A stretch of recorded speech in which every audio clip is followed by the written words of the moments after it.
The train slowed down with a long, tired whistle as it passed through the empty lands of West Texas. Wooden fields, dry grass, and distant hills stretched endlessly under a darkening sky. Emily Carter, a young bride in a faded dress, stood near the door holding a small, worn suitcase. Her hands trembled, not from the cold, but from fear. She had never planned to stop here. The conductor's sharp voice echoed, "Next stop, Red Creek Station." Confused and exhausted, Emily stepped down with the crowd.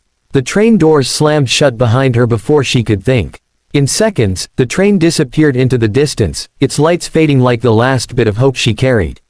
Emily looked around in panic. The station was nearly abandoned, just a broken bench, a flickering lamp, and silence so loud it hurt her ears. Tears filled her eyes. She had already lost so much. Married off to a cruel man because her family was poor, Emily had escaped that life with nothing but courage.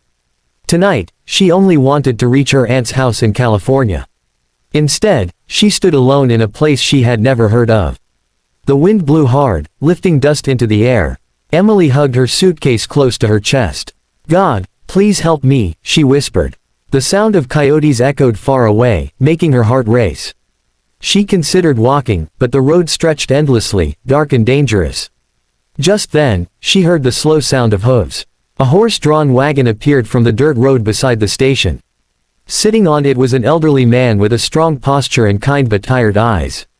He wore a wide-brimmed hat and a long coat. He stopped when he saw Emily standing alone. "Miss," he said gently, "it's not safe to be out here this late." Emily hesitated. In her life, trusting people had only brought pain. But something in the man's calm voice felt different. I got off at the wrong station," she replied softly. The man nodded. "Name's Jacob Miller. I own the ranch a few miles from here." He noticed her shaking hands and the thin suitcase. "You look like you've traveled far." Emily lowered her eyes. "I don't have anywhere to go tonight." Jacob was silent for a moment, then spoke with quiet strength. "You can come to my ranch. No questions. Just a warm meal and a safe place." Emily searched his face, expecting danger, but found only honesty. With no other choice, she nodded. "Thank you, sir." As the wagon moved through the lonely Texas road, Emily stared at the stars above. She didn't know that this wrong station, this accidental stop, was about to change her life forever, and heal a family that had been praying for a miracle. The Miller Ranch appeared quietly in the early night, spread wide across the open Texas land.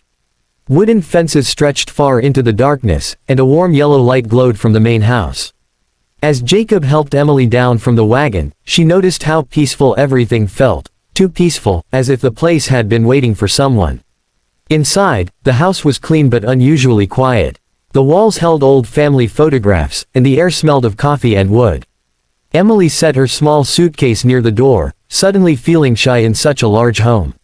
"Someone else lives here," Jacob said, sensing her unease. "My son." Before Emily could ask more, a calm voice came from the living room.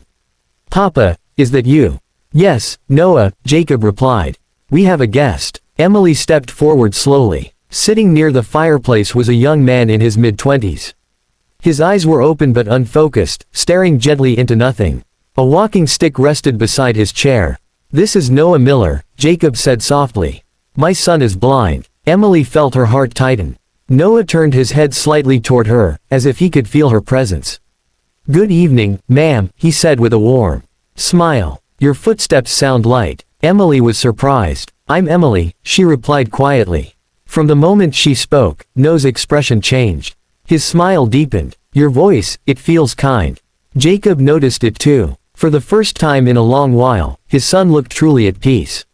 Over dinner, Jacob explained Emily's situation without forcing details. Noah listened carefully, never interrupting. "Everyone ends up where they're meant to be," Noah said thoughtfully. "Even when it feels like a mistake." That night, Emily was given a small guest room. She lay awake staring at the ceiling, feeling safer than she had in years. She prayed silently, thanking God for protecting her again. The next morning, Emily insisted on helping around the ranch. She cooked breakfast, cleaned, and even learned to feed the horses. Though her clothes were worn, her spirit was strong. Jacob watched her work with quiet respect. Noah spent most of his days indoors, listening to the world instead of seeing it. Emily began sitting beside him in the afternoons, reading books aloud and describing the land, the golden fields, the moving clouds, the red sunsets. "You make the world sound beautiful," Noah said one day. "It already is," Emily replied. "You just feel it differently." With each passing day, laughter slowly returned to the ranch. Even Jacob felt something he hadn't felt in years: hope. He didn't know why Emily had arrived, but deep in his heart, he believed her presence was not an accident. And Noah began to pray again, believing that God might still be listening. Weeks passed at the Miller Ranch, and the quiet rhythm of life began to settle around Emily, Jacob, and Noah. Every morning, the sun rose over golden fields, painting the skies with warm hues. Emily continued helping with chores, feeding the horses, tending small vegetable patches, and cooking hearty meals. Yet, it was her afternoons with Noah that became the heart of each day. Noah would sit in his favorite armchair, listening intently as Emily read aloud. Sometimes, she would pause and describe the outside world to him: the gentle sway of the trees, the distant mountains, the shimmering river that ran along the edge of their land. Noah's fingers would trace the patterns of the carpet, imagining everything she described. "It's like I can feel the wind and the sun through your words," he said one afternoon, his voice soft but certain. Jacob often watched them from the doorway, pride and a strange hope swelling in his chest. His son had been quiet for years, withdrawn into his world of darkness. But Emily, stranger, friend, helper, had slowly brought light into their home. She never forced conversation, never asked for more than she could give. And yet, her presence was changing everything. One evening, as a soft orange glow fell across the ranch, Jacob returned from town with a visiting doctor. Emily and Noah sat in the living room, listening as the man explained the possibilities. "There's a rare surgical procedure," the doctor said, "that could restore some or even most of Noah's sight. It's risky, and it's expensive, but it could work." Jacob's jaw tightened. "We'll do whatever it takes," he said firmly. "I've prayed for this moment for years." Emily felt her heart lift with cautious hope. She clasped her hands together and whispered a prayer, asking for courage, safety, and a miracle. Noah, sensing the tension, reached for her hand. "You think it will work?" he asked. "I believe it can," Emily said gently. "Sometimes, miracles arrive when you least expect them. Maybe this is one of them." The following days were filled with preparation. Jacob sold some land, making arrangements for the surgery. Emily stayed close to Noah, reading to him more than ever, describing everything in detail. Each sunset became a story, each sound a brushstroke of color. Noah listened, absorbing it all with childlike wonder. At night, as Emily tucked him into bed, Noah whispered, "Papa, maybe God really is listening." Jacob nodded silently, feeling the weight of years of unanswered prayers lift slightly. Emily smiled, realizing she had never imagined she would become part of a family in this remote corner of Texas. Yet here she was, no longer a stranger, no longer lost, but a light in the lives of two people who needed her more than she had ever known. As the day of the surgery approached, the ranch seemed to hold its breath. Every corner, every breeze, every shadow felt charged with anticipation. Emily knew deep down that this moment was more than a procedure, it was the beginning of something miraculous. The morning of the surgery dawned cold and clear over the Miller Ranch. Emily awoke before sunrise, her heart pounding with a mix of hope and fear. Jacob was already awake, pacing quietly in the kitchen, praying under his breath. Noah, calm but nervous, sat at the table, his hands folded. He reached for Emily's hand. "Thank you for being here," he whispered. "I feel brave because you were with me." The journey to the city hospital was long, the Texas wind whipping past the wagon.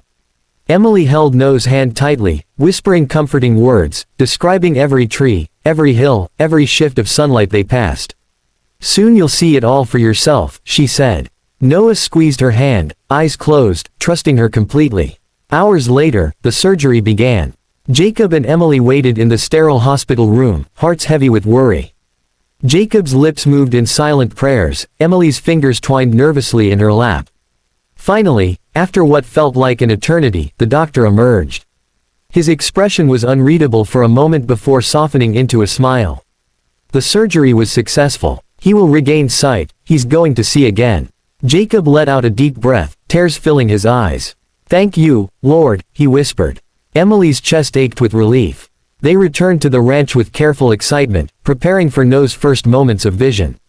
That evening, Emily helped Noah sit near the window, sunlight spilling across his face. "Noah," she said softly, "open your eyes." He blinked slowly, uncertainty and anticipation battling within him. Then, as light filled his vision, his mouth fell open. The golden fields stretched endlessly before him, the horses grazing peacefully, the mountains glowing under the setting sun. And there she was, Emily, standing bathed in the warm, fading light. Noah's voice trembled as he whispered, "Papa, I can see her." Jacob, standing behind him, felt his knees weaken. "God, thank you," he said, tears streaming freely down his face. Noah turned toward Emily, eyes wide and sparkling. You're here. You're real," he said. Emily smiled, stepping closer, her heart overflowing. "I've been here all along," she said softly. The ranch, once quiet and lonely, now felt alive. Laughter, joy, and hope filled every corner. Emily realized her life had changed forever, not just hers, but the lives of Jacob and Noah. She had come to the wrong station by accident, yet she had arrived exactly where she was meant to be. That night, as stars glittered over the Texas plains, the three of them sat on the porch. Noah, holding Emily's hand, whispered, "Papa, God answered us." Jacob nodded, his heart full, knowing that sometimes the wrong path leads to the right destination. Emily, smiling softly, watched the golden field sway in the moonlight, finally feeling that she had found home. For Emily, Noah, and Jacob, the ranch was no longer just land and fences, it was a place of miracles, hope, and a love that came from the most unexpected journey. And in the quiet of the night, they knew that some wrong turns are blessings in disguise.